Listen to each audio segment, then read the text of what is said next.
Well, welcome all. We are thrilled to have you here for our information session on the University of Chicago Master of Liberal Arts. And let me welcome you virtually to our gorgeous campus, which is every bit as green and sunny as it looks in this picture today. And I open with this because even though this is a degree that you primarily will take online, this is an incredible campus, and we hope that many of you find your way here during the residential seminars. And all of the ideas that are going to be core to this degree program are going to be emanating from this beautiful setting. So what we have over the next hour is a five-part agenda. We want to offer a brief welcome so you know who's going to be speaking with you. We want to give you a high-level snapshot of the Master of Liberal Arts. We want to go deep into the learning journey. And then we want to talk about the timeline and application details. And finally, and most importantly, answer your questions. So starting with that welcome, I'll begin by saying that I'm Seth Green, and on an afternoon like this one, I have the joy and privilege of saying I'm the dean here at the University of Chicago Graham School. And I will just say that I consider this degree to be the jewel of our school and university because it is a rare opportunity to actually go across all of the disciplines of this great institution and then to build your own focus for how you want to capstone it with a project that is really meaningful to you and that follows your intellectual goals. And with that, I will turn it over to my colleague Tim, who directs this program, so he can briefly introduce himself. Tim? Hello, good afternoon, everyone. My name is Tim Murphy, and I serve as the director of the Master Liberal Arts program here at the University of Chicago. Earlier this month, I hit my 10-year anniversary working at the Graham School and working with this degree program. And I'm excited to get into some of the details about the MLA in a few minutes here. Wonderful. Thanks, Tim. And we have among us an MLA alum, as well as someone who is a faculty member herself, Sarah Carson. Sarah, do you want to just share a little bit about yourself? Yeah, hi everybody. Excited to be here from the western suburbs of Chicago. As Seth said, I did graduate from the program about 2.5 years ago. I work in marketing. I'm a fractional CMO. And since graduating, I began teaching at North Central College in Naperville. Thanks. And finally, Carrie, do you want to share who you are? Yes. Hi, everyone. I'm Carrie Dempsey. I am the Director of Recruitment. My team and I are here to help you throughout the application process. There's also Tom Shannon is with us today, too. Many of you have probably spoken with Tom. And we'll talk a little bit more about what that process looks like in a little bit later during this discussion. Great. Well, we are going to come back to Tim, Sarah, and Carrie throughout, but I'm going to move us forward into the snapshot of the Master of Liberal Arts. And as you likely know, this is a program of advanced study in the liberal arts. And we have three goals in terms of what we're aiming toward alongside just general life enrichment through deep study. We hope that you grow as a leader, as a problem solver, and as a communicator. And we believe that is possible because the liberal arts really train your mind to think in new ways. And that allows you to, in many ways, see the world in new ways, and then to be able to really be able to better think about, communicate, and be part of leadership. So let me talk a little bit about the context of the Master of Liberal Arts. And this is one that you all know well, that we are in a very complex and dynamic world, and it is rapidly changing, AI being the latest and perhaps greatest example of that transformation. And what the MLA does is it really gives you an opportunity to think critically and deeply in a human way that builds your capacity both to think without and should you be interested, and the world is certainly moving in this direction, also to think with machines. And so what we're really trying to do with this degree is to fuel what we consider to be your personal, meaning intellectual and life of the mind, as well as professional growth. And one way we've often described this program is as a cognitive boot camp. And we hope to sharpen your thinking in a few ways. The first on here is synthetic thinking. That's the ability to see lots of different types of information and be able to synthesize it intellectually in a really compelling and novel way. And we find that because you're having to go into many different disciplines, as you'll hear about, and think big, and think in areas that may be new lenses for you, it sharpens your mind in that exact way. We also have an opportunity for you to specialize. So within the MLA, you can focus on leadership and ethics, you can focus on literary studies, or tech and society, which has been a new offering that has really allowed us to be thinking about what is humanistic inquiry and humanity in a time of massive technological transformation. And then finally, you are part of this vibrant community of peers that you're also learning alongside in addition to the faculty. And in terms of who we serve with the MLA, while every MLA student is unique, there are some trend lines that we can see across the MLA student body. So first, these are individuals that are often in midlife. About 60% actually already hold a graduate degree, the most common being an MBA, a JD, or an MD.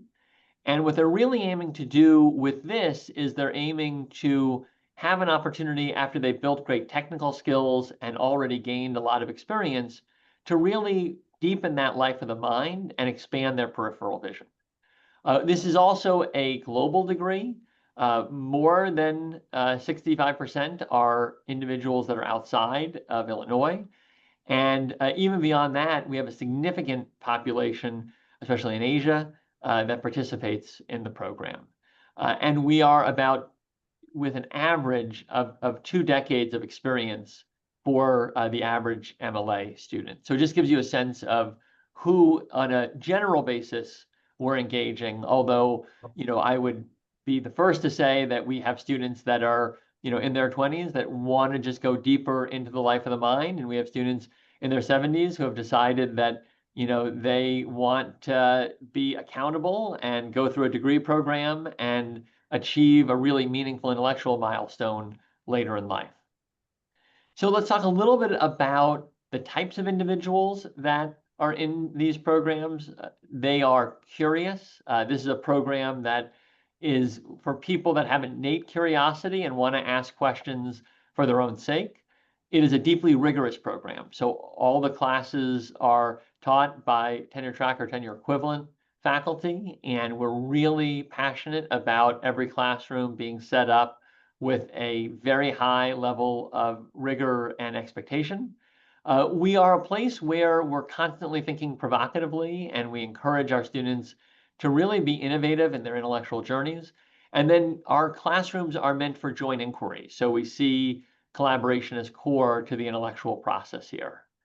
But rather than me tell you all about this degree program, I'm going to take down my screen because I think it's important that you hear from the people that are at the center of it. And Sarah, you have recently gone through the MLA.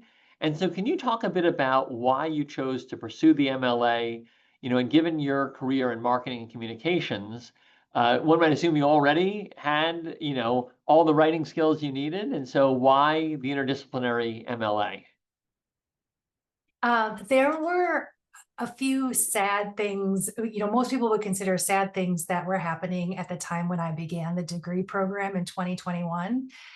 I was working in manufacturing, but all the office workers were working from home, and we had some essential workers working in the plants. So like the sadness of what was going on with COVID. And then of course my kids were getting a little bit older. They needed me a little bit less.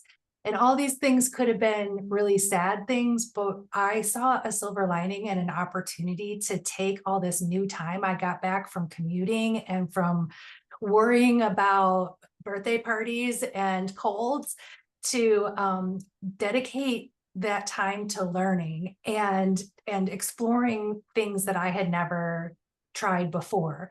So while you're right that I did have a great sense of how to do my job well, I just saw this as an opportunity to exist in the world better, to have exposure to ideas that maybe I didn't get to do as an undergrad. Undergrad, you're just trying to find that prescription that gets the paper and gets you out the door.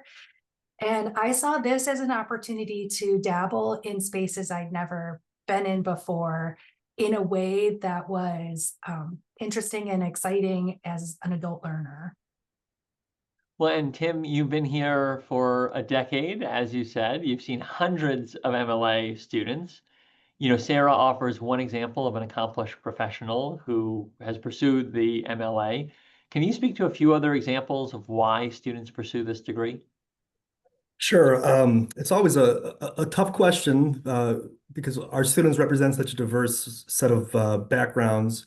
But it might be helpful if to do a couple different buckets. The first would be people who work in tech or tech adjacent fields. There are a couple current students in the MLA who are product managers at Microsoft or work in software development. And unsurprisingly, those students pursue our courses in tech and society. And we'll see in their candidate statements, they say that they've already mastered sort of the how of the technologies they deal with. And they're applying to the MLA to sort of take a step back and think about the bigger picture and the why questions that come with dealing with technology on a day-to-day basis. Another category would be business leaders or aspiring business leaders. That's always been a consistently large segment of the MLA student body. As we saw a couple slides ago, many have already earned an MBA degree in their late 20s or early 30s, and they're coming to us a decade or two later to sort of push themselves to think through problems in new ways and take their leadership to the next level. And of course, these students will tend to gravitate towards coursework and the ethics and leadership concentration. And then the final bucket I would touch on would be people who work in communication roles, which I'm using deliberately as sort of a broad catch-all category. Some work in fields like we just heard from Sarah in marketing. Others work in publishing or strategic communications or journalism. These students, unsurprisingly, tend to be strong writers when they come to the MLA, but they're seeking to further hone their craft and by writing in different disciplines in subject areas that they haven't had an opportunity to study or write in before. And so they'll gravitate toward the literary studies concentration. They'll read widely in the great works of literature and hone their writing in all their courses. Well, so that's a lot about the who. Can we come into the question of the why and the impact? And Sarah, maybe we can come to you first on this question. I shared, we hope this helps individuals grow as a person, as a professional. Can you talk about that and maybe even include alongside person and professional, in your case, that it's also been shaping as you came into being a faculty member for a wonderful liberal arts college? Yes. So I think maybe to answer that question, I would think about like one of the new terms that I've learned is multi-potential or multi-potentialite. And so for this program, every class seems to have a fit in at least two different disciplines. And so what I found more interesting as I was embarking on this program, or I was making a decision between going for a master's in creative writing versus a master's in the MLA program. I liked the idea of combining disciplines, and I think that also gave me exposure to other students who came from all these different backgrounds with different reasons for being in the classroom. And so I think that's the primary reason why I made the selection. And then as I was going through the program, I just got really energized by those classmates that I had and the discussions that we had and all the different perspectives that people brought to the classroom. And I don't want to get ahead of myself, but one of the things that was super and surprising, an example is in a science class that I had, we read these scientific papers about pollution and the climate and things like that. And you try to, a lot of times when you're doing research, you take it at face value. It's a peer-reviewed journal, like the research is sound. And I don't know that I would have got this extra insight if I weren't in a class that had a Chinese student in it. And he was able to point to what we were all taking as a scientific paper, but he could point out some of the features of it that were like government propaganda. And it was like that was like a quintessential example of what the University of Chicago MLA experience was for me, is there was always someone in the room who could give just a little bit of different perspective, that even things that seem so obvious of what they are, that we could get a little bit more out of. And so then I became better at looking for nuances, and my classmates taught me just as much as any of the other professors in the room too. So I think that's part of my why, was the exposure to the additional disciplines and how they work with each other. And how did that help you to grow, Sarah? How would you say you grew over the course of the MLA? Well, I think that for my critical thinking skills, it just maybe it like removed a little naivete about things that you do just take at face value. Maybe it makes me better at questioning. And then I think going into the classroom now, where I'm the educator, it's given me a real purpose of creating students who are digging a little bit deeper, who don't just take what I say as the fact, leads to more discussion-based learning, because we all have something that we can add to these conversations, and we all have growth. Even when you think you're at the top of your field, there's always room for growth. There's always someone who's smarter than you in the room. And so I think learning that has helped make me a better colleague, a better educator, and, probably even better in my family. Well, and Tim, you've seen a lot of students grow, and you've seen it again across a wide array of individuals, communications professionals like Sarah, business leaders, tech, tell us a little bit about some of the themes of growth that you see among the student body. I think I'd answer that by speaking to the confidence that students gain throughout the program, which is a bit of a strange answer, a strange response, given that we just saw a few slides ago. Many are coming into the program having already achieved significant professional accomplishment in their life. But all the same, it can still be intimidating to have sort of your return to grad school be at a place like the University of Chicago. So it's always very rewarding from my perspective to see a student who was maybe a little nervous in the very beginning signing up for a poetry or literature class, only to be the first to raise their hand a couple quarters down the road to say, I want to take the neuroscience class next. And part of that confidence comes from confidence in their own academic abilities, but there's also like a corollary. We call it confidence or comfort in sort of the gray area, in the nuances. There's lots of questions and discussions raised in MLA classes, and there's oftentimes messy answers. And having an appreciation and a comfort for sort of living in that nuance and being able to interrogate evidence without walking away with a terribly satisfying answer is another thing I see frequently with our students. Well, I'm going to come back to both of you over the course of this conversation. I'm going to share my screen again because I want to go through the learning journey and just put some of the specifics behind it. So this is a map of the MLA experience. What you see on the top line are what we call the divisional requirements. You will go through the 4 divisions of the University of Chicago: humanities, social sciences, biological, and physical.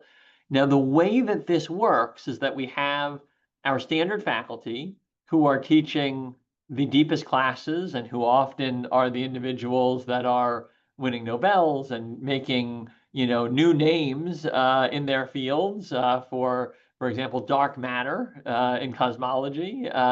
What you will be in class is with those individuals, but in a special version of that class that they have curated for a generally thoughtful audience, meaning that you will, as an example that Sarah was referencing, you will have, a really extraordinary geologist who's teaching climate science.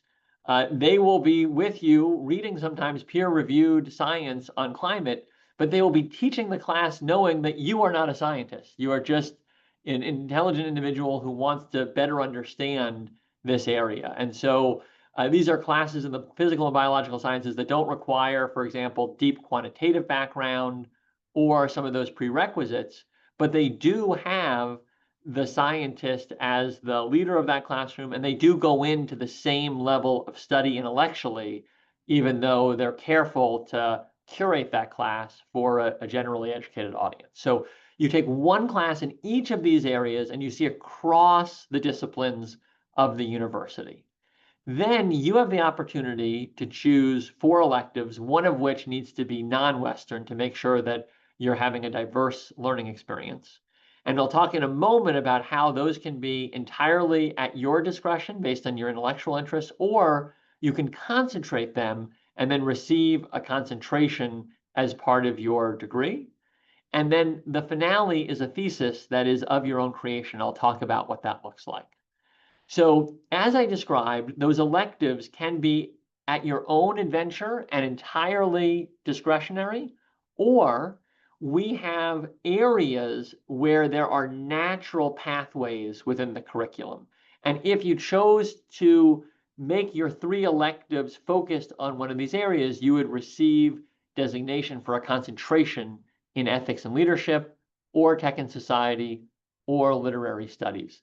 And it's a way for you to not only have the chance to see across the curriculum, but also to go deep in a specific intersection that may be meaningful for your study. And then you write this thesis. And the best way to think about this thesis is that it's something that you really are curious about, and it can have personal meaning to you. And it is advised by a faculty advisor who helps you to think about how do you take that personal curiosity or meaning and put it into a meaty idea or project that you can actually research. And so you'll see here some of the examples. A Chilean student actually wanted to do this comparative analysis of the American and Chilean revolutions. Someone who was working on leadership was looking at the question of economic survival of small Chicago area farmers during COVID-19. This was during the pandemic, and they were curious about this. And then another example here on using poetry as leadership training. And we've also had students who have, for example, decided they want to teach after the MLA, and they were going to use this as a way to really design really meaningful pedagogy for college that reflected what they were interested in going further in. So it is something that is deeply rigorous, but also can be personal and meaningful to you. And then we work with you to find a faculty advisor who can oversee that and help you to do your best work.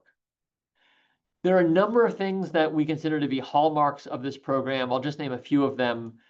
We have a very special classroom at the University of Chicago.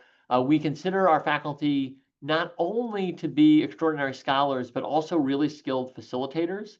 And their role is really, as Sarah described, to bring out the wisdom in the room, which not only comes from them, but comes from everyone in the classroom, especially given the lived experience of your fellow students. The classes are convenient in that they are remote and can be online, unless you want to be in person for those one-week residential seminars, which we'll talk about in a moment. At the same time, they are synchronous and they are in small groups. So classes are 15 on average. And even though you're on Zoom, everyone's expected to have your camera on and be interactive. And this is a degree program where you are core to everyone else's experience. This is a program that really values the exchange of ideas, and the university is a place of free expression. So know that when you come into our classrooms, our goal is to occasionally have ideas that may be discomforting as part of your learning experience. And we really want everyone from all lived experiences to feel welcome and to share their viewpoints. And so it's very important to us that we marry that free expression with diversity of experience and lenses so that everyone can get the most out of that classroom and the opportunity to learn from one another. All of this is taught by eminent faculty who are tenured or tenure track UChicago faculty, with a few others that are approved by our tenured faculty. And that's because we really want this program to be at the full rigor of the university, even though we want it to be delivered in a convenient format for working professionals. And then, as I've referenced a few times, each autumn and spring, we have a one-week class where you can, over the course of 5 days on campus, actually take in a full immersive class. And we set that up because the program, as you saw before, is overwhelmingly people across the world. At the same time, we really did want you to experience Hyde Park and feel fully a part of the University of Chicago. And so it felt unrealistic that people could come in person for a weekly class, given that they're living all over. But what if we concentrated the 30 hours of a class over a week and made it a residential seminar? And then alongside that class time, you had lots of experiences together on campus that really brought you into the life of the university. And so that's the residential seminar. It is optional. It is as many as you are interested in over the course of your degree. So there are people that do many residential seminars as their way of their degree completion. There are others who may not end up here in person. Our strong encouragement is to have at least one or two, because we think that after that in-person experience, it will also enrich all of your future online learning to have that connection to the place and to many of your colleagues that only human connection in some ways can fully bring. There are many supports that we put alongside the experience here. We know that many people are coming after potentially decades being out of the classroom. We also know that people have varied experiences with their undergraduate or academic backgrounds, and they may have had incredible lived experience since, but it still may be intimidating to come to the university in midlife. So that includes academic advising to help you think about which courses may be right for your journey. It includes very immersive writing support. And so we have an outstanding writing coach who works extensively with our students to help them think about how to write and how to really craft their argument. We believe that writing is critical to critical thinking itself. And so it's not just the endeavor of writing, it's the thinking that goes into it. You have access to one of the greatest libraries in the world. I know you're thinking, but isn't that in Hyde Park? And I may be elsewhere in the world. The good news is, as is true for many libraries, the overwhelming share of resources are now online, and they are databases and other collections that you have full access to wherever you are once you join us. We have, obviously, as a university, a very vibrant alumni network, and then we have ongoing events for the MLA community in particular, and then as a school, and then as a university. So that just gives you some of the wraparounds that go alongside the educational experience. But here again, let me not be the one to tell you. I'm sitting with two experts here. And so, Sarah, let me come to you. And I've talked a lot about the learning journey. Can you just describe the educational experience of the MLA and what went on in the classrooms and even who was with you in these classes? For me, I took most terms, I took just one class. So I would, in most cases, it was, the 3-hour discussions and then homework in between. It sometimes felt like the Brady Bunch, all these different faces in the boxes. I was surprised at how I made friends over the terms because we aren't in person for most classes. But even though there's not a cohort model, you do see some of the same faces in each one of as you go through the program. And so while we're having vibrant discussions in the room about the topic, there's also occasionally some, like, don't tell my professor, but there are some like little chats that are happening one-on-one on the side where we're talking about like, oh, you made a really good point. We're cheering each other on essentially in a way that you wouldn't get with you would only get with in person, but we're doing that here in the classroom of kind of, pumping up your friends and giving them some encouragement.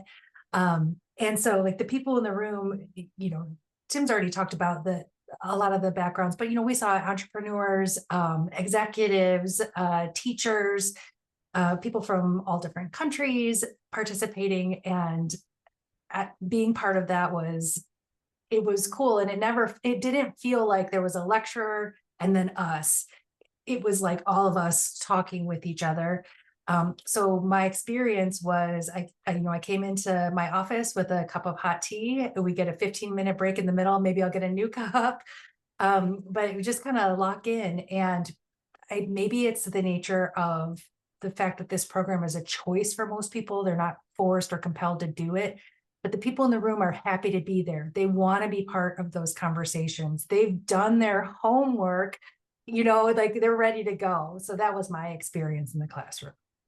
Well, I have to say, coming here as dean, and I taught prior, I would visit classrooms and I would notice that everyone had done the readings. And I thought to myself, what am I doing wrong? Because I had taught undergraduates and typically an MBA program, so graduate students that were there with additional goals and earlier. And maybe on a good day, a third of my students had really done the reading based on at least my assessment of their answers. And then I realized, of course, Sarah, that, in my classes, even though the students were motivated, they had a lot of competing priorities and they may have been there for multiple reasons. And being in the MLA classroom where everyone's choosing, it Yeah. really does change the experience. And you get, really incredible levels of participation. And I think that's a beautiful description. When I visit, it feels like friends talking. I mean, they're, nerdy friends who are really Yeah. excited about Guilty. literature or psychology or other areas, but it feels very natural. And I like to hear that you're cheering on each other in the chat privately. So I won't tell your faculty, but I think that we would see that as a positive thing to be cheering one another on. Tim, let me ask you, you've seen into, again, dozens of classrooms. What do you think is distinctive about the U Chicago MLA classroom? Well, it's been referenced that there's very little lecturing that goes on in an MLA classroom. So what drives the learning is the Socratic seminar. So in an MLA classroom, students aren't passive recipients of knowledge from the faculty member lecturing. They're in a conversation as well. They're interrogating these texts and they're pushing each other to go deeper. And so they're not passive recipients. They're co-creators of knowledge and understanding as part of the process. And so that means that our classes, they meet live.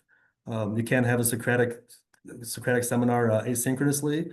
The classes meet live. They're deliberately kept small. We mentioned that we cap them at 20, but 12 to 15 tends to be the norm.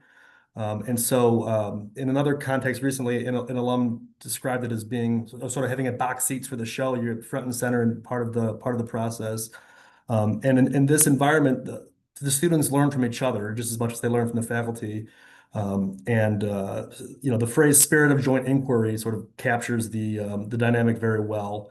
There's going to be disagreement and debates, but it's done collegially and productively and trying to move the group toward a little closer to understanding of whatever the issue is on the table.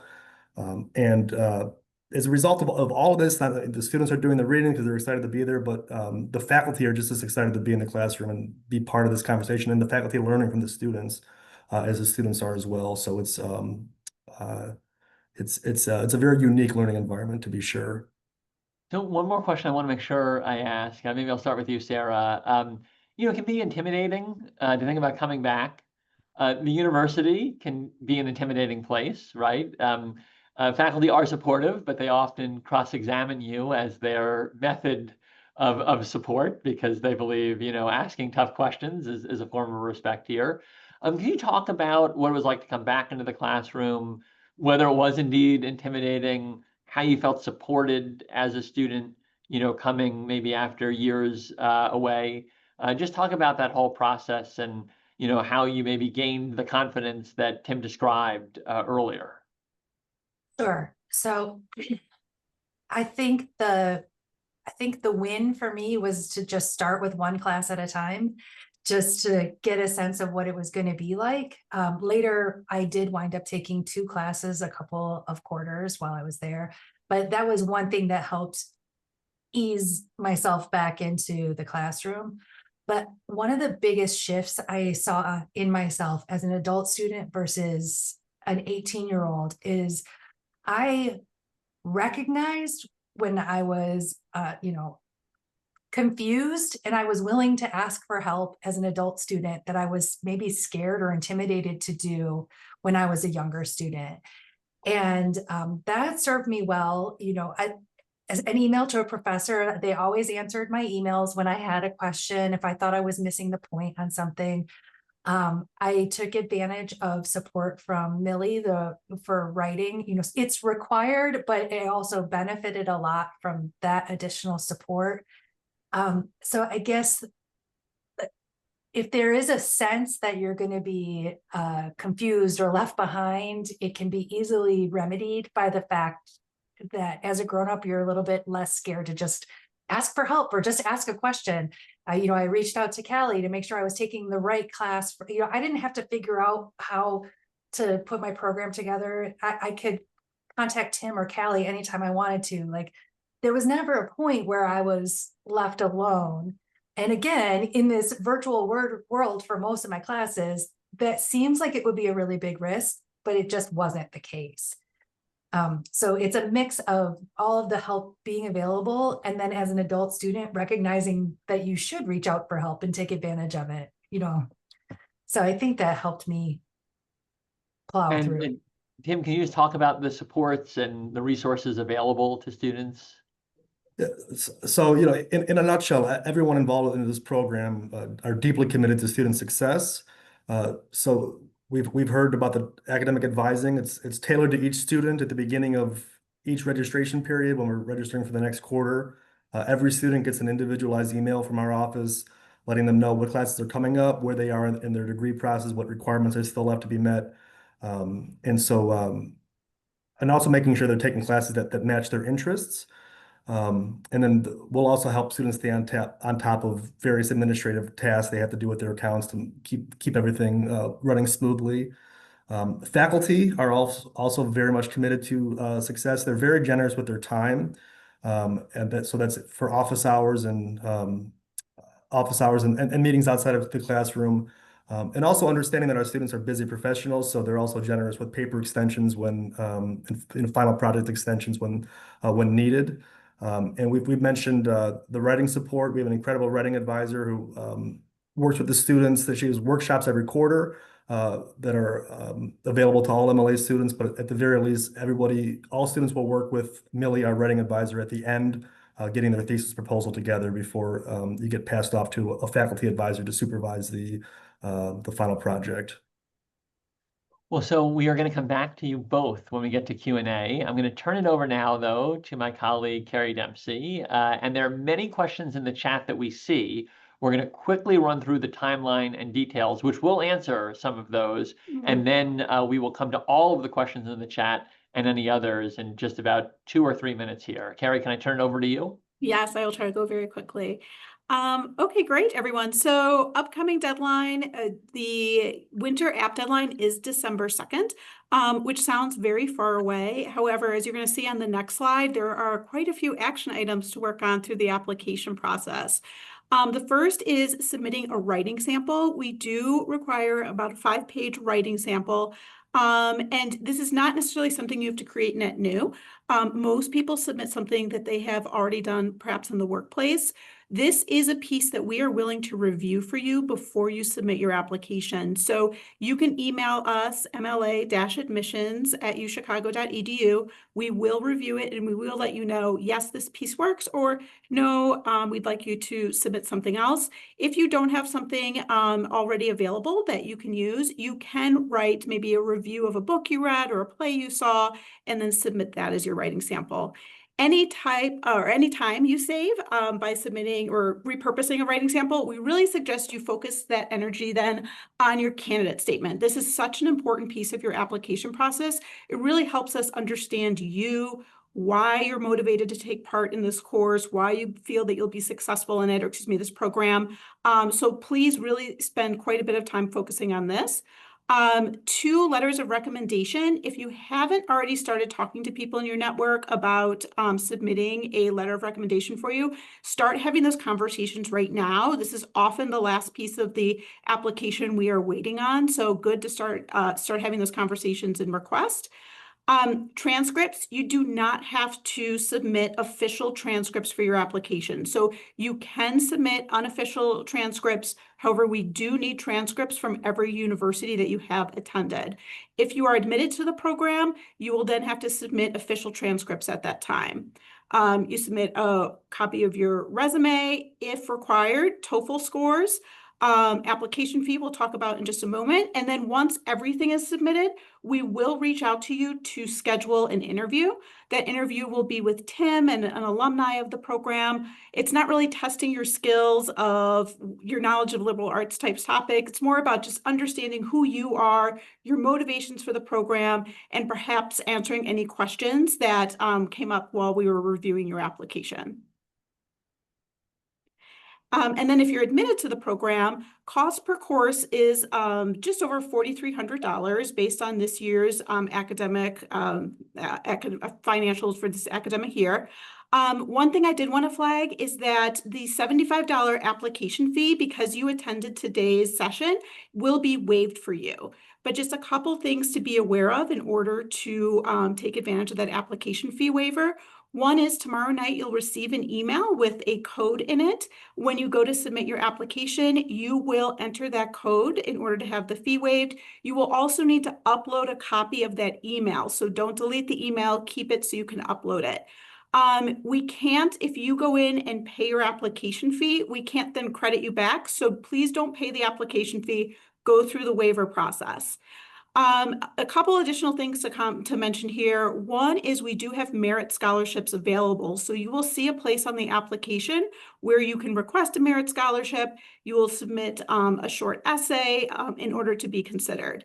We do also qualify, this program qualifies for a federal financial aid. However, you do have to be taking 2 or 3 courses a quarter in order to qualify for that. So if you are taking only 1 course a quarter, which we do have many students do, you would need to look at private loans in that case. And then we heavily encourage everyone to always check with your tuition reimbursement benefits with your employer. A lot of employers have very generous benefits. And you don't want to overlook that. As I'm sure you've heard throughout this discussion today, this program definitely will build very important skills that will come back and help your employer in the end. So we do encourage you to go have those conversations. Well, and we are at Q&A, and we have many questions in the chat. And so I'm going to run through some of the more logistical ones first. Let's kind of go in reverse here based on the questions. Arnan asks, what's the average time for completion of the program? And I know it can range, Tim, from 1 to 5 years. My sense of the average is about 2.5 years, which may align, Sarah, with your experience. And Tim, anything to add to that? I think 2.5 years is about the average. If you're taking 1 class a quarter, autumn, winter, spring, it's 3 classes a year. So on that math, it's 3 years. But inevitably, what will happen is a student will either double up and take 2 classes in some quarter, or take a course with us over the summer and bring the 3 years down to about 2.5. Great. We have a question here about the net cost that I think has been covered. I'll just emphasize that we really care about making sure that this is both accessible and really a step forward for each individual that participates. And so are grateful not only to keep the cost itself under $40,000, but also to be in a place where we have merit scholarships that you can absolutely include when you apply to be considered for. There was a question about TOEFL scores. Those are only for international students, and those are related to English fluency to ensure that students will be successful in the classroom, given that this is an English speaking classroom. There's a question here about, does it mean if we choose to take 2 courses a quarter, we can finish within 2 years? The answer is yes. It could actually be less than 2 years. It's 9 courses. So, if you were to do 2 a quarter, particularly if you did some over the summer, it could be even in a 15-month type time frame. The thing I do want to acknowledge is that capstone where you're doing your thesis usually is its own quarter or 2 in its own right, because you're doing a lot of work with that faculty member. And a lot of times there's just different data or other pieces that you're trying to gather. And sometimes there are time commitments just to get all of that material together to be able to write your thesis. So that's something you should take into account. But there are people that are completing, in as quick as a year to 15 months. Is that accurate, Tim? That's my memory of seeing some of our graduates. And we have a question here. When you can you repeat the email address? We've got it in the chat, mla-admissions@uchicago. Okay, I'm going to go up to the top of the questions, and please, if you're in the room too, feel free to raise your hand either in real ways like this or using the React function at the bottom. We also are open to your questions being asked directly. Academic advisor can be faculty from other UChicago schools is a question mark. I mean, Tim, I'll let you speak to that, but the beauty of being the extension school is we have access to everyone. because the way that it works is that all faculty in the university can elect to be part of our community. And many times, based on your individual interest, even someone that doesn't teach in the MLA is very willing and sometimes eager to advise a thesis. And Tim, I don't know if you want to speak to a few examples of that. Yeah, so that's the basic structure. So usually what happens is the quarter before you're writing your thesis, you're working with our writing advisor, putting together a thesis proposal. And once that's approved, the writing advisor, in consultation with our office, will help place you with a relevant faculty advisor. Now, sometimes students come in to that process knowing that they want to work with somebody, a certain faculty member that they maybe had a class with. I'm guessing that was probably what happened with Sarah with the literature professor, Bill Veeder, right? Yeah. But other times a student just, they know they're passionate about a particular project and they put together the proposal, and then we'll find them faculty advisors all over the university. So political sciences professors have been, that haven't taught in the MLA have supervised thesis, history department, sociology, and some of the professional schools as well. We've had a couple in the last year or two that have worked with professors from the Booth School, the business school here on campus, to supervise their thesis, and the law school as well. So when it comes to the thesis process, both the topic you're going to choose, the world is your oyster, and when it comes to a faculty advisor, anybody at the university is fair game.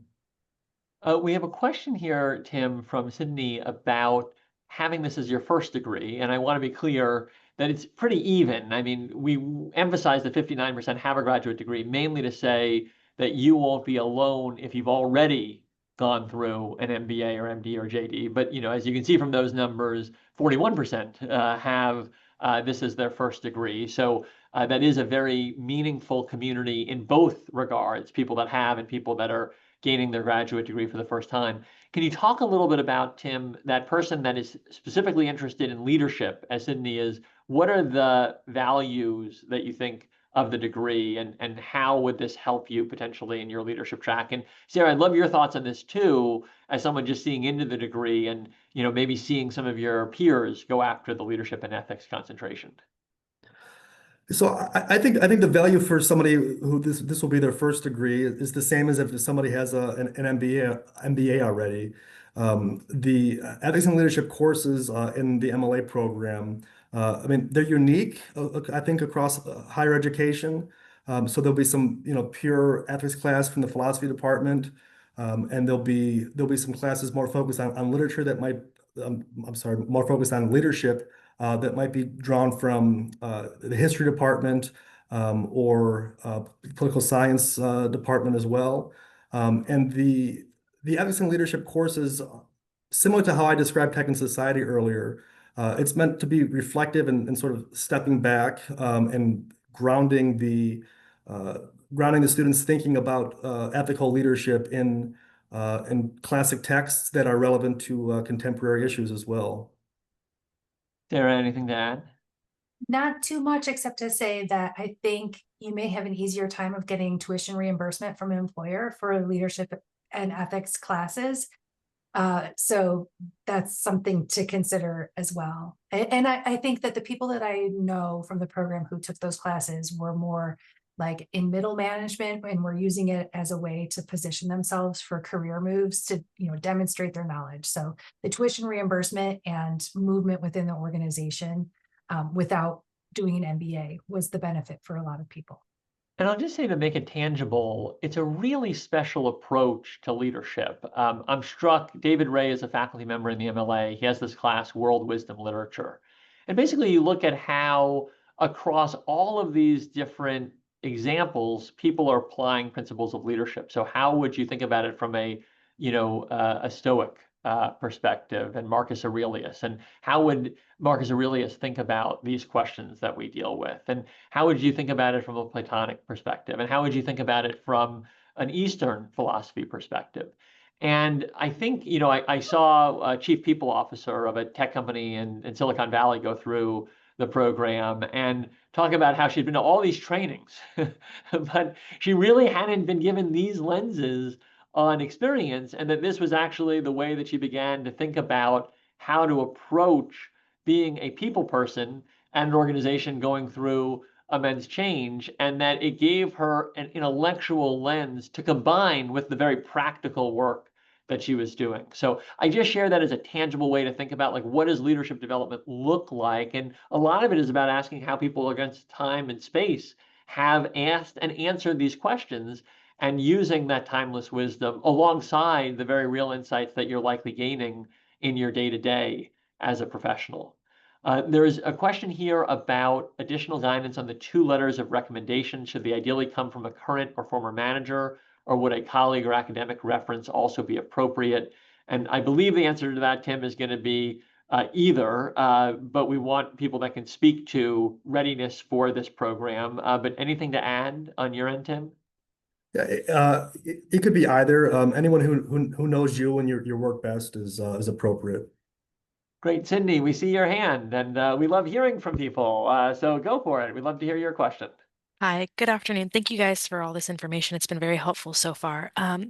I specifically work in the nonprofit sector and am looking to find ways to enhance my ability to, strategically think. And I know that the university has in the past had a nonprofit master's program. Can you speak to how this might be a good opportunity for somebody in my career path who does eventually want to go into leadership, but also could use that information now? Yeah, so let me emphasize that it's important to maybe start with the differences, because I do think, knowing that program, that was very geared toward the practical needs of being a leader of a nonprofit. So included in that are things like budgeting and how to think about the grant sources and how to think about, working with philanthropy. None of that, just in full transparency, would be covered in the core of the Master of Liberal Arts. So this is something that I think will enhance your critical thinking, your strategic thinking, your ability to engage and inspire, and your ability to be really rigorous in the ways that you go about your work, potentially even including, if you end up doing measurement or other things of the impact of the mission, right? The tools that you'll learn are ones that you could apply in that more rigorous capacity. Something I should name is that you can work with Tim if you're in the Chicago area, where you can take up to 2 classes as part of your degree. This would count toward your elective and might compromise your ability to get a concentration, because these classes don't necessarily count toward the concentration. But if you're okay with that, you can still get the MLA and then take 2 classes in other divisions or schools at the university. And I'll let Tim talk more about that in a moment. For those 2 classes, you could potentially use those to try to take classes that would be directly toward your degree. But I want to be fully transparent. This is a different type of degree. And so it's a really important choice for you of whether or not you want that more technical know-how that allows you to be ready for the immediate problem solving you may need to do, or the more kind of intellectual and cognitive development that might allow you to be a greater thinker and leader, but not necessarily immediately prepare you to manage the budget in a different way. But Tim, weigh in, especially on those 2 additional classes, and any other thoughts. I think the overall framing that you had there, sort of the technical skills versus sort of the intellectual big picture thing, is a useful way of thinking about that. But on this question of classes outside the MLA, so our students can take up to 2 of their electives outside of our MLA offerings, and in the main divisions. And so we've had students, to make it concrete in Sydney's case, we've had students that would take classes in the Harris School of Public Policy, or in the Booth School, that might get into some of this nonprofit management or leadership thing. An additional consideration as well, you can have one of your classes be what we call an independent study. So you think about the topic in advance. Obviously, you think about the topic that you're interested in pursuing, and we'll pair you with a faculty advisor anywhere in the university that can do like an independent reading and research course. So you'll be meeting with the faculty member maybe 4 or 5 times over the 10-week quarter, in sort of office hours discussions, and you'll turn in a final term paper. So in that sense, it's similar to the structure of a thesis project, but a little bit smaller scale, because we're looking at a quarter-length term paper as opposed to a capstone project at the end. So that would be 3 ways of sort of customizing the MLA curriculum outside of the normal offerings to better suit someone's individual interests or needs. Tim, we have another question here. Can you explain the course offerings per quarter? Are they limited to 6, as is shown on the website, per semester? And I'll let you just talk to those offerings. Yeah, so it'll depend on the quarter, but autumn, winter, spring, we tend to offer 5 or 6 classes. That's probably what you're referring to, seeing on the website. Over the summer, there might be 2 or 3 extra ones. So that would be I guess the answer to that question is yes, that's what the MLA offerings are in any given quarter. But I'll incorporate my earlier answer about students that have the opportunity to be on campus can take classes on the other graduate divisions of the university. Or students that are remote can certainly pursue an independent study option as well. Matt, we see your hand next, and Yes, then Maddie thank will you. come to you. Can you apply to begin the program in any quarter, or do you just have to begin the program in the winter quarter? Autumn, winter, spring, we do Okay, 3 admission cycles a quarter. got it. And Thank you. on that note, just before we come to Maddie, we have a question here from one that Callie's already answered in the chat, but I'll just call out. It's about the process. And we are with a need for a completed application by December 2nd to be part of the year start, which is what we call winter quarter, which is January here at the university. Maddie, we saw your hand. Yeah, thank you. So my question was just kind of, I'm really wanting to go like an academia route. I want to be a professor or my PhD, all of that. And something that my undergrad professors have been telling me to look for is opportunities for assistantships, TAs, working in writing centers, anything like that. Are there any programs for the grad students for that? Yes, so there are some other degrees in the university that could be an even better fit for you. So, I mean, you did your MA here, Tim, in history, if I remember correctly. There's also the MAPS program. So a lot of it depends, Maddie, on which area you may be interested in pursuing for your PhD. But if you know what area that is, there can be a benefit of having your master's in that exact area, like, literature, humanities, so, economics, or so that then if you want to apply to PhD, you've kind of already shown proof in that specific domain at a deeper level, rather than this degree, which is obviously very special and we're very proud of, but really is intended as an interdisciplinary degree. And unfortunately, perhaps we don't yet have within the doctoral world, it really is disciplinary, meaning, you pursue that PhD in a discipline. So, you almost want to think about your grad work maybe already moving in that direction. But Tim, anything to add as someone who's gone through one of those programs here? So I would say over the years, there's been a handful of MLA students that have gone on to PhD work, and they've done that by focusing all their courses in the area of their eventual study. Because as Seth indicated, a PhD admissions committee is going to look for sort of focused prior coursework. And so when you chatted the question in earlier, it made me think that, in addition to going on to PhD programs, we've had a number of graduates go on to teach at the college level, and Sarah's has done that as well. So I don't know if it's Sarah, anything, because you're not necessarily teaching just marketing. You do sort of rhetoric and writing and other things too. So Yeah. it's a broad. Go ahead. Well, I think because of the MLA program, North Central has, invited me to teach in all different areas. So I teach with the Scheimer Great Books School. So those are philosophy classes that are kind of based on the class that Seth was talking about, David Ray's non-Western literature. I've taught English, but it is rhetoric and digital studies. So again, interdisciplinary, where I'm thinking about tech, but also teaching English classes. And then the communication and media study classes that I teach are more related to my professional background, but because I've got a master's degree, that is the extra stamp that they would need in order to have me teaching within the school. So I do feel really fortunate that I've been able to teach in all these different places, but I am also half-time, and it would be difficult for me to get a tenure track. I could get full-time, but I don't know that I would ever be put on a tenure track without a PhD.